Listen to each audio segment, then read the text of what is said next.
Réussir ne devrait pas être un objectif. Non mais chercher absolument à réussir à tout prix, ça peut vous emmener directement dans le fossé. Un petit peu comme ce pilote de Formule 1 qui, à force de pousser son talent, finirait dans les pneus. Voilà. Donc en fait, avoir un état d'esprit gagnant, ça veut pas dire chercher à tout casser. Sinon c'est vous allez finir par tout casser. Si vous cherchez à créer votre business en ligne, bienvenue sur cette chaîne. Abonnez-vous. Clochette. Comment réussir son business en ligne sur YouTube 7 secrets. Question. Quelle est la principale source de motivation des salariés français ? La rémunération. 60% des Français disent aller au boulot pour cause de rémunération. C'est un peu triste quand même. C'est même un des chiffres de la société occidentale les plus tristes parce qu'on y passe quand même un tiers de notre vie au boulot. Et le pire, c'est que c'est absolument pas un manque d'envie de faire autre chose, d'aller voir un petit peu ce qui pourrait se passer ailleurs. C'est juste un problème de motivation, de savoir se motiver soi-même, d'auto-motivation. Si vous pouvez le rêver, vous pouvez le faire. C'est Walt Disney qui a dit ça. Alors comment se motiver soi-même quand on veut réussir sur YouTube ou autre d'ailleurs ? Et la première astuce, c'est tout simplement la base. Et la base, c'est d'être honnête avec vous-même. Soyez honnête avec vous-même. Pas de mensonges à vous-même, pas de faux semblants. Regardez les choses vraiment en face, analysez les choses de la manière la plus claire qui soit vis-à-vis de vous-même et ce sera déjà un bon premier pas. Deuxième étape, cultivez la joie. Si vous avez envie de faire une chaîne YouTube et d'en vivre, lancez-vous dans le truc. Arrêtez de penser aux problèmes, aux histoires qu'il pourrait y avoir, aux soucis. Pensez pas à tout ça, lancez-vous. Cultivez la joie. Parce que la joie, ça donne l'envie. Et l'envie, ça aide le passage à l'action. Et avancez par étapes, petit bout par petit bout, qui vont vous rapprocher de votre but. Donc 3 choses à bien avoir dans la tête. D'abord, être honnête vis-à-vis de soi-même. Ensuite, visualiser la joie. Et puis la troisième chose, c'est petit bout par petit bout, vous allez pouvoir avancer. Une fois que vous aurez ces 3 points-là bien ancrés dans le crâne, ce que vous pourrez dire, c'est que vous avez cette première qualité morale qui consiste pour vous à savoir se motiver soi-même. Comment faire une bonne gestion de son temps ? Ça aussi c'est important dans un business en ligne. Bien sûr la gestion du temps. De l'argent, quand vous en avez plus, qu'est-ce que vous faites ? Vous changez, vous faites un autre boulot, vous essayez de trouver quelque chose pour en gagner. Certainement si vous faites ce qu'il faut. Cela dit, le temps quand vous en avez plus, qu'est-ce que vous faites ? Si t'as tout dépensé, c'est fini. Ça s'arrête. Alors par exemple pour une chaîne YouTube, qu'est-ce qui peut se passer ? Vous mettez par exemple une année à sortir votre première vidéo parce que vous la voulez absolument parfaite. Pendant ce temps-là, voisin lui, il la sort le premier jour. Premier jour, il sort déjà une vidéo. Et il en sort pendant 1 an. Lequel des deux ira plus vite ? Lequel des deux ira plus vite d'après vous ? Remettre à demain, cela finit mal. C'est Shakespeare qui a dit ça. Tiens, en fait, la méthode GTD. Getting Things Done. Faire en sorte que les choses soient faites. Vous connaissez ? Il y a 5 choses à mettre en place. Première chose, c'est de collecter, de répertorier un petit peu toutes les tâches que vous devriez faire. 2, les traiter, c'est-à-dire regarder un petit peu quelles sont les actions que vous devriez mettre en place pour ces tâches. 3, une fois que ces 2 premières choses sont faites, vous allez pouvoir maintenant vous organiser, c'est-à-dire prioriser et planifier les tâches. 4, réviser, c'est-à-dire en gros faire le suivi de ces tâches que vous avez déjà engagées. 5, et enfin, agir en essayant d'être le plus optimisé possible au niveau du temps, parce que là, il va falloir chercher à être efficace. Si vous montez une chaîne YouTube, vous allez vous rendre compte qu'une chaîne YouTube, c'est effectivement très chronophage, et donc fatalement, vous êtes obligé d'être hyper organisé et d'être tout à fait pointu sur la gestion du temps.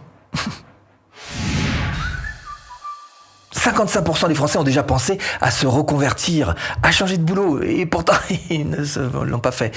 Alors, pourquoi, vous allez me dire, La peur. La peur du changement. Quand il y a du changement, ça nous fait peur. C'est tout à fait normal. Par exemple, il y en a certains d'entre vous qui se sont peut-être dit moi j'aimerais bien effectivement faire une chaîne YouTube, pouvoir en vivre, mais rien que l'idée déjà c'est de se dire c'est un truc complètement farfelu quoi, mais comment ça je vais faire une chaîne YouTube et je vais en vivre, c'est quoi ça ça n'existe pas. Et pourtant coucou. Je suis là. Et si moi j'y arrive, il n'y a pas de raison que toi tu n'y arrives pas. Il n'y a qu'un seul moyen d'échouer, c'est d'abandonner avant d'avoir réussi. Clémenceau, c'est pas qu'un porte-avions, c'est aussi un gars, un vrai de... Bon, il y a 2 forces contraires à apprivoiser. La première force est une force positive. Et je l'appellerais la souplesse, c'est-à-dire être capable de s'adapter à la situation qui est en train de bouger, de changer, d'évoluer, et surtout le faire avec une certaine souplesse, mais surtout en acceptant un certain lâcher prise. On lâche prise, voilà, c'est comme ça s'impose à nous, on l'accepte. Mais cela dit, ça n'empêche pas que derrière, il faut avoir une réaction, réagir à la nouvelle situation et se projeter sur quelque chose d'un petit peu plus positif. Donc, pourquoi pas chercher à être créatif pour sortir de cette ornière dans laquelle on serait un petit peu projeté. Avec souplesse, Deuxième force à apprivoiser pour vous, c'est une force négative, c'est le stress. Et souvent, le stress est motivé par la peur. Et pour démonter la peur, le moyen le plus simple finalement, c'est tout simplement d'aller chercher de l'information. Moins on en sait sur les choses, plus souvent on a tendance à en avoir peur. Autre chose qu'il faut que vous reteniez, c'est qu'en général sur Internet, les choses vont très très vite, vous l'aurez remarqué.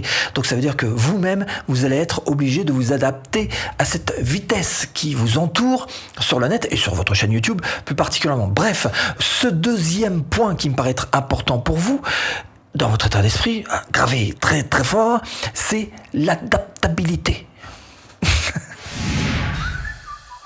Quatrième petit secret qui me paraît très important pour un business en ligne, YouTube ou autre, la créativité.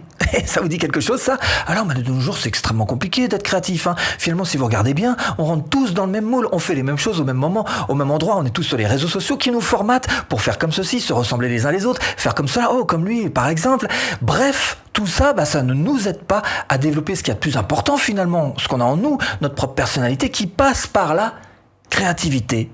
On aime ou on n'aime pas MrBeast, mais le gars, lui, il est créatif. Rien que pour ses vignettes YouTube, d'ailleurs, vous voyez qu'il y a déjà une réflexion quelque part, mais surtout, elles sont créatives. Et elles sont aussi créatives que ses vidéos à MrBeast.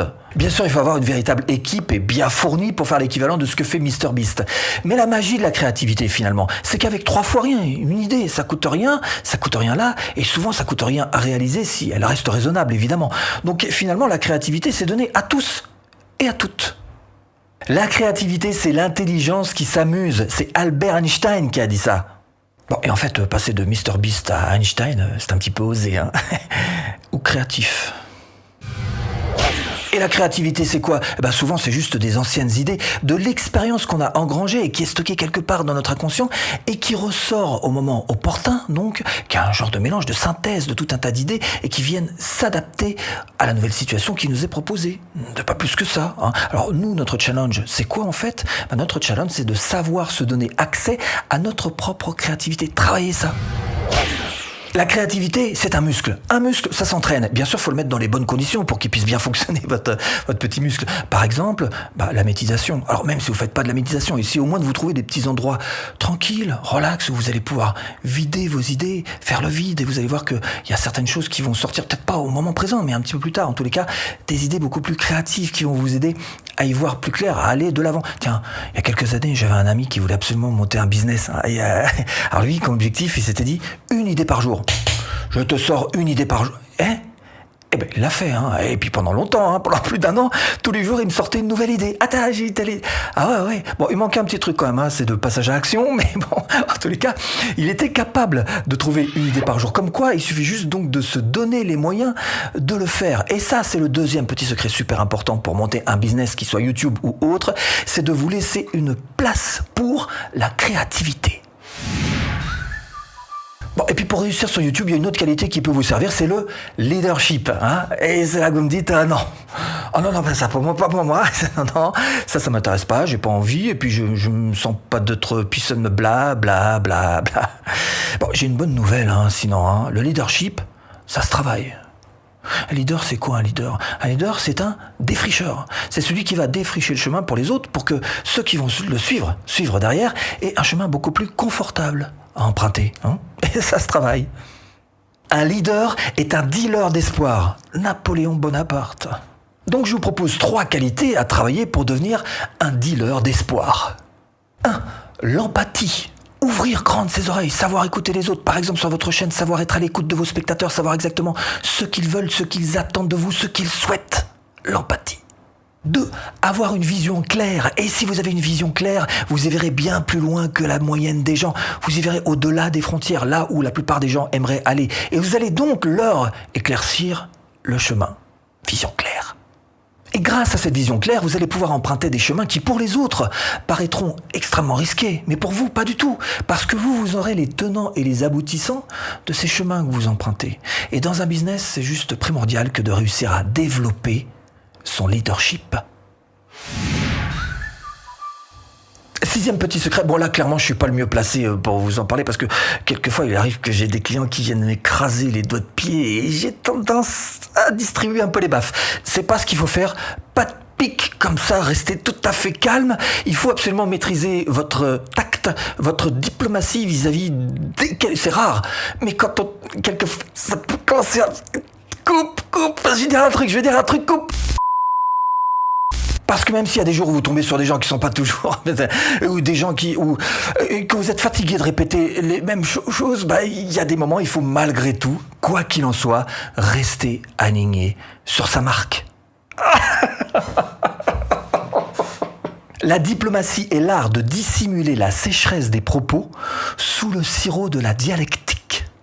Alors pour remédier à ce gros point faible, j'ai un script qui est là en place, une structure que je dois suivre par exemple quand je réponds à un email, et je vous invite à le suivre vous aussi si vous avez quelquefois des états émotionnels débordants comme les miens. Hein. Alors ce que vous pouvez faire, c'est tout simplement commencer par... Alors attends, je regarde parce que...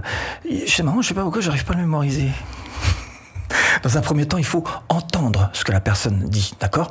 Donc ça veut dire que sur votre mail, vous allez d'abord accuser réception de la demande. Hein. Donc entendre ce qui vient d'être demandé. Ensuite, donner une importance, hein, renchérir en disant oui, vous avez raison, enfin, donner de l'importance à ce qui vient d'être dit, hein, pour montrer que vous êtes là et que prenez pas ça à la légère. Et puis, il va falloir expliquer ce qui va se passer. Donc ça, c'est le quoi.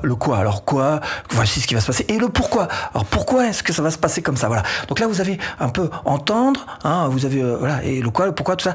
Vous avez une structure à suivre pour vos emails. Et croyez-moi, il y a des fois où ça va vous aider, hein, parce que j'ai des fois quand même. Bon, alors. 7e petit secret, la soif d'apprendre. La soif d'apprendre peut être à double tranchant. Double tranchant. Ah si, il y a des gens qui ont soif de savoir. Ils veulent savoir. Ils apprennent tout le temps. Ils apprennent. Mais c'est tout. Hein. Alors, quelquefois, sous mes vidéos commentaires, hein, une fois ou deux, ça m'est arrivé de tomber sur un cador. Hein. Je me dis, oh là, putain, lui, il est fort. Hein. Fort. J'étais voir sa chaîne pour voir un peu. Hein. C'est un cador, hein. Un cador D-O-R-T. Hein. Parce que sinon, ça va pas plus loin que ça. Effectivement, il y en a, c'est des fans de la connaissance, du savoir, d'apprendre. Mais ils passent jamais à l'action. Il n'y a pas d'agir derrière. Résultat, ça sert pas à grand chose. Ça sert à rien. Il n'y a qu'une seule façon d'apprendre, c'est par l'action. Paulo Coelho. Et j'adore cette phrase parce qu'effectivement, il vaut mieux apprendre 1% et agir 1% que d'apprendre 100% et agir 0%. Et si vous êtes dans cette dynamique-là, eh bien, ce que je vous propose, c'est tout simplement de cliquer là-dessous ou en premier lien de description pour cette formation offerte. Apprendre à vivre de sa chaîne YouTube. À tout de suite, si tu cliques.